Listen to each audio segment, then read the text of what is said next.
So, John, Yes. we've had our interactions before, and maybe I come in one day and, I'm just not in the best of humor. I realize somebody cut you off in traffic. That usually does it. I Yeah. mean, I'm much better than I used to be, but Yeah. that's Your because forbearance of is my a little bit forbearance, my emotional intelligence. Once I come in and I sass off at you, which I know really never happens. never happens. Never happens. Never happens. But what would be your natural reaction to that? Well, my natural action would be to slap you. Yeah. Okay. But what would your actual reaction be? Well, since I have a high level of emotional intelligence, okay, I would probably say, well, did something happen on the way to work? You just wouldn't slap me as hard. No, I just wouldn't. Did something happen on the way to work? Maybe. And that causes you to act in a manner that is emotional rather than rational. Yeah. I had a young lady from the Tuscaloosa County Jail come in today, and she had been asked to go through some remedial type training, if you will, and then they were sent to me. And what had happened is the scenario very similar to what we're just talking about.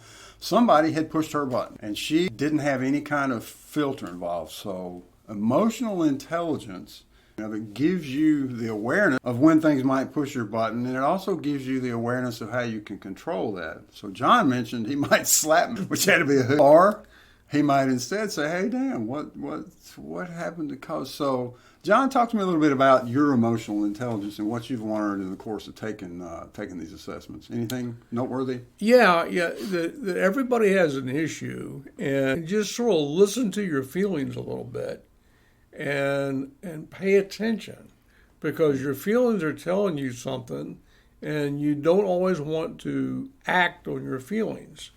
You want to ask important questions of yourself. If whatever I say, is it going to add value to the person or not? And so I've learned that emotional intelligence is probably more important than just raw IQ. And one of the things I think we all have learned is that on the job, people normally don't get in trouble because of a technical aspect of their job.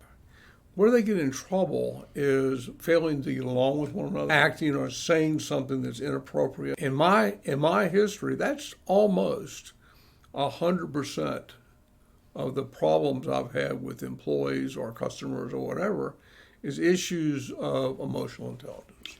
Perfect. So we are trained and certified and understand emotional intelligence, and as John mentioned, in many cases where there might be employee conflict or whatever, if they had only been a little bit more aware of their own personal emotional intelligence, they might have been able to govern their behavior in such a way as to keep a situation from ever developing into something that had to be diffused. So if you'd like to learn more about this, if you'd like to learn how we can make the workplace that you're responsible for, a calmer place where there's fewer conflicts and incidents of sorts, reach out to us and let us explain to you how we can use emotional intelligence as a tool to improve the workplace and improve people's personal lives as well. I think that's terrific. One of the visions that we have is is we're using this, and we've been for the last 2 or 3 years targeting sheriffs in Alabama, because we think this is an excellent tool to be up on top of the emotional intelligence of all your deputies. Mm-hmm. And when you see a deputy that may have a potential problem, is to specifically work with that deputy, because emotional intelligence can be improved. And what you don't want is someone out on the street acting out of emotion and causing an incident. Absolutely. And this can be true of any situation. And just so you know, it's a very simple, complicated assessment to measure. And the coaching is very straightforward, and it's a minimal investment of time and a minimal investment of money, but it's a maximum investment in return. So if you would, please reach out to us. Our contact information will be seen below this video on the screen. It's very simple. We're Chesapeake Consulting, Inc. We're the only one in Tuscaloosa, Alabama, but our contact, as I say, is below. And we appreciate you taking the time to listen. Thank you so very much. Being interested.